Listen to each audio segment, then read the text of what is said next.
you know what, Bones does have a rather eclectic array of skills, and in this film we do see him do some things that are really not in his wheelhouse, shall we say. This is good stuff. This is all YouTube clips, man, for you. You see what he's doing? Are you appreciating what's happening?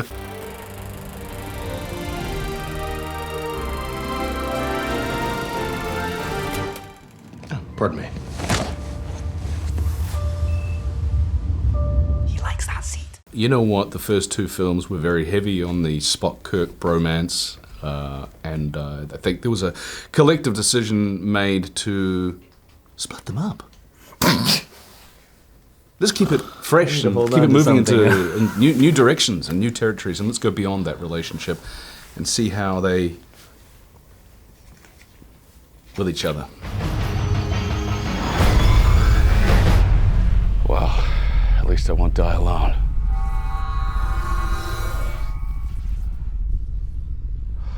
Well, that's just typical. The great thing about it is that for fans of the original series, I think it provides a lot of humor, and I think by the end of this film, Spock and Bones develop a much deeper appreciation for one another as a result of their time together.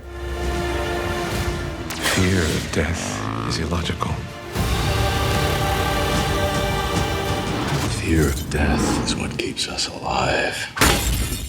Any good sci-fi and also Star Trek, you know, it should be allegorical. It should hold a mirror to us as people, you know. And you know, I think when I was constructing the script with Simon and Doug, that was something that we were very aware of.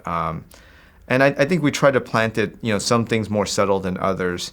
But it is important to have that level of engagement. This is where it begins, Captain. This is where the frontier pushes back. I was instructed to, you know, sort of play a version of George Takei's performance. I think personally I wanted to be in the world of George Takei, the sort of in the neighborhood of George Takei, without doing an imitation of him. Yeah, I mean, for me, I got to say, on the first film, it was tricky because I wanted the character to be identifiably Bones, and so you know, I really had to kind of find out the essence of what you know DeForest did so wonderfully well, and you know, incorporate that into the character, but then also make it my own. And it was tricky. I didn't always really know where the line was, but I feel like in the second film and now in this film actually is probably, in my opinion, the most well-defined version of McCoy out of these three films. If we tell more stories, I'd love to see where Spock and Uhura's relationship goes, where Spock's commitment to the Vulcan race leads him, how he's able to integrate his responsibilities to Starfleet with the rebuilding of New Vulcan. I think those are interesting themes and ideas that I'd love to see explored.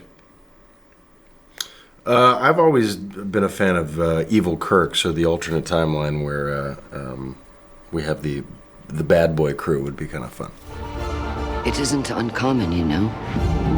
It's easy to get lost in the vastness of space.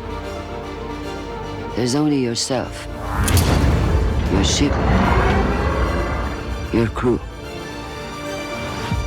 You really want to head back out there, huh? Star Trek to me is so unique. It's the only property in our world that has thrived in different mediums, you know? So, you know, Star Trek should be compelling equally in a space battle as it is with two characters talking in a room. And I know for a fact, you know, Star Trek's gonna exist in TV. It's gonna hopefully keep going in feature and in tentpole. And I think it can all coexist, you know? The most important thing is to make sure we capture the essence of Star Trek, you know, and that's through the characters. It's a sense of shared journey and a sense of exploration and a sense of hope.